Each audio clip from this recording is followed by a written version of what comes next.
मैं कईयों की तसल्ली कराऊंगा। जिन जिन लोगों ने मेरे खिलाफ षड्यंत्र के तहत बकवास शुरू कर रखी है,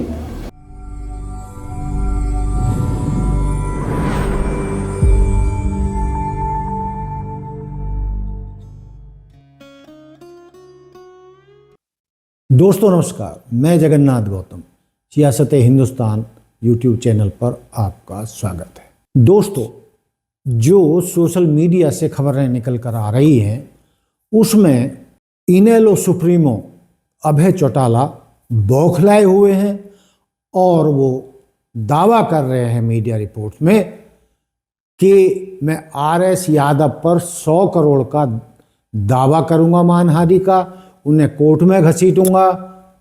और आज ही उनको कैसे याद आया 23 साल बाद कि उनकी जूतों से पिटाई की गई थी। दोस्तों, चूंकि एक पार्टी के वो सुप्रीमो हैं और निश्चित तौर पर उनकी इससे प्रसिद्धि में कमी आती है, इसमें तो दो राय है नहीं। ऐसे मामले उखड़ने से उनकी नेतृत्व क्षमता पर या उनका जो पिछला रिकॉर्ड रहा है उस पर सच्चाई की मोहर लगती दिखाई देती है। दोस्तों, ये तो ठीक है कि वो अदालत में जाएंगे, 100 करोड़ का मानहानि का दावा करेंगे कि 23 साल बाद आईपीएस आरएस यादव को क्यों याद आई कि उनकी जूतों से पिटाई की गई थी। दोस्तों, ये तो एक टेक्निकल बात हो सकती है और उन्होंने किसी हद तक सफाई भी दी है कि ये कोई मैंने जानबूझकर नहीं किया, ना मेरा कोई राजनीतिक उद्देश्य है, ना कोई चुनाव हो रहे हैं, ना उनका व्यक्तिगत रूप से अभय चौटाला को नुकसान पहुंचाने का है। लेकिन एक पत्रकार ने पूछा, बातचीत हुई, वो कोई बात निकलती चली गई, तो वो मैंने बात कह दी कि चौटाला की पुलिस चौकी में, चौटाला गांव की जो पुश्तैनी गांव है चौटाला परिवार का, उसमें बुलाकर आईपीएस आरएस यादव की अभय चौटाला और उनके साथियों ने जूतों से पिटाई की थी और 39 जूते मारे थे। दोस्तों, मानहानि का दावा करना और अदालत में जाना, ये अभय चौटाला जी का हक बनता है या किसी का भी हक बनता है। लेकिन दोस्तों, कहीं ना कहीं अभय चौटाला जी सच्चाई को छिपाते नजर आ रहे हैं। आप कहेंगे वो कैसे? दोस्तों, वो ये जब मानहानि की बात की दावा कर रहे हैं और 23 साल पुरानी घटना का कह रहे हैं कि अब उसे क्यों उखाड़ा गया, लेकिन मीडिया से बातचीत में वो ये स्पष्ट नहीं करते कि क्या उन्होंने आईपीएस आरएस यादव को जूतों से पीटा था या नहीं। यानी प्रेस के सामने मानहानि वाली बात को तो खूब उठा रहे हैं, लेकिन उसमें ये स्वीकार नहीं कर रहे या ये नहीं बता रहे कि उन्होंने जूतों से आईपीएस की पिटाई की थी या नहीं। यानी वो कुछ छिपा रहे हैं। जब इतना सब कुछ कह रहे हैं तो उनको ये भी बताना चाहिए था कि हाँ, मैंने पिटाई की थी या नहीं की थी। वो ना तो हाँ कर रहे हैं ना कर रहे हैं, बस मानहानि के दावे की चर्चा कर रहे हैं। मैं कईयों की तसल्ली कराऊंगा। जिन जिन लोगों ने मेरे खिलाफ षड्यंत्र के तहत बकवास शुरू कर रखी है, सबको लीगल नोटिस जाएंगे और सबको खड़े होकर के माफ़ी मांगनी पड़ेगी। तुम फिर अपने चैनलों पर चलाओगे कि जिन लोगों ने फालतू की बकवास करी थी, आज उन्हें माफ़ी मांगनी पड़ेगी। आरएस यादव कहते हैं कि मैं भी 100 करोड़ दे दूंगा अगर मैं गलत हूँ। वो तो नोटिस जाएगा उसके पास, जब पड़ेगा उसको, वो भी कोर्ट में आकर के माफ़ी मांगेगा। कोर्ट में लेके जाएंगे इस मामले को? हैं? कोर्ट में लेके जाएंगे तो और क्या करूँगा? ऐसे लोगों का इलाज तो करना पड़ेगा मुझे। आप यूँ बताओ मुझे, 23 साल बाद आरएस यादव को कैसे याद आया कि तेरे को जूतों से पीटा गया? इतने दिन चुप क्यों था? साजिश लगती है। बड़ी साजिश है। आप देख नहीं रहे, पिछले कई दिनों से प्रदेश के अंदर मेरे खिलाफ एक फिर मुहिम खड़ी करी जा रही है। बारी बारी से कहा जा रहा है कि इन्होंने अपने शासनकाल के दौरान इस तरह के काम किए थे। भाई तुम इतने साल चुप क्यों थे? कोई मैम कांड की बात करता है, कोई ये कहता है मुझे गांव के थाने में ले जाकर के पीटा। मैम कांड वालों को भी नोटिस भेजूंगा, जो बारी बारी मैम चिल्ला रहे हैं ना, उनका मैम भी निकालेंगे। तो ये तो होगी पहली बात।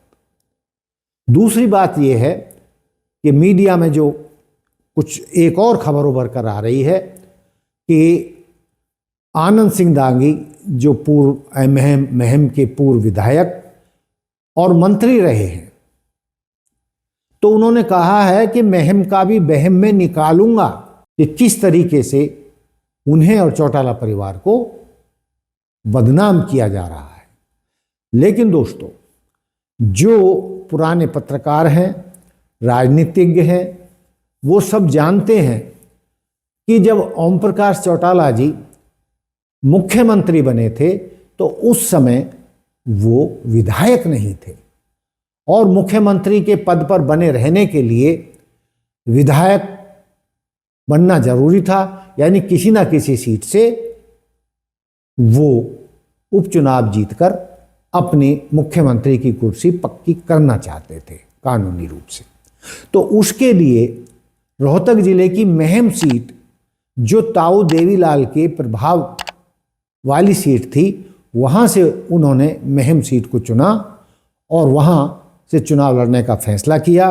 दोस्तों, उनके सामने, यानी तत्कालीन मुख्यमंत्री ओम प्रकाश चौटाला जी के सामने स्थानीय सरपंच रहे आनंद सिंह दागी, जो महम गांव के ही थे, उन्होंने उनके खिलाफ पर्चा भरा और उनके पीछे सर्वखा पंचायतें, यानी एक तरीके से वो पंचायती उम्मीदवार थे। और लेकिन ओम प्रकाश चौटाला ताकतवर मुख्यमंत्री थे और वो किसी भी कीमत पर चुनाव जीतना चाहते थे। लेकिन जब चुनाव हुआ तो उसमें बूथ कैप्चरिंग हुई, भारी गड़बड़ी की गई और यहाँ तक कि बूथ पेटी लूटने तक की चर्चाएं मीडिया में आई थी। ये घटना जो है 27 फरवरी 1990 की है।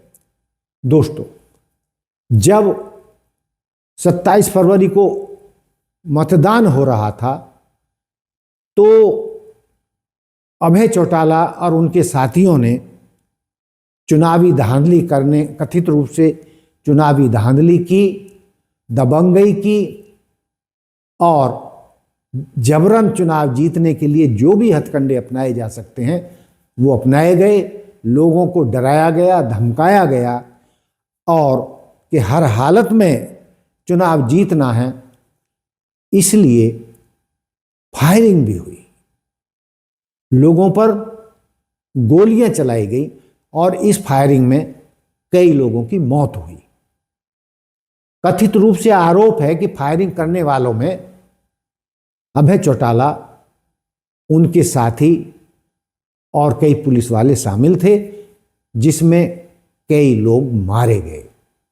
और पिछली मीडिया रिपोर्ट देखें जो हमने आंकड़े निकाले हैं तो 8-10 लोगों के मरने की बात है।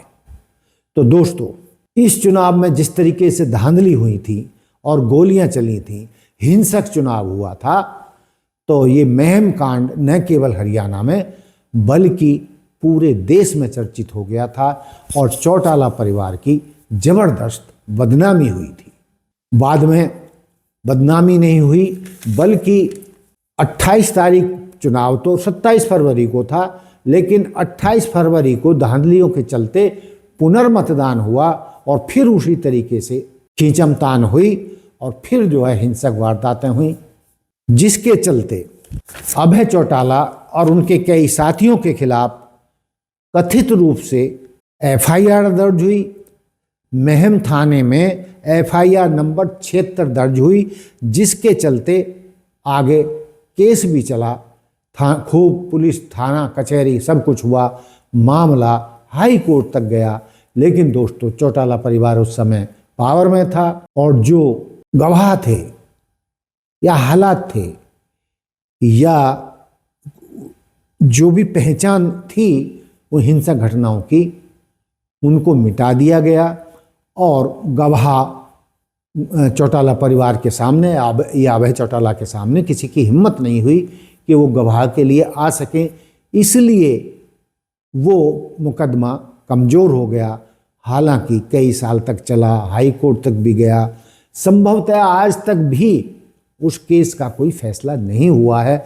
लेकिन पिछले दिनों जो आनंद सिंह डांगी थे, जो चुनाव जीते थे, बाद में मंत्री भी रहे, उन्होंने एक पत्रकार के साथ पॉडकास्ट में महम कांड की सारी परतें खोली थी और उसकी सच्चाई बताई थी कि किस तरीके से चौटाला परिवार ने महम कांड को हिंसक बना दिया था और गोली चलाई थी, फायरिंग हुई थी, जिसमें कई मौतें हुई थी।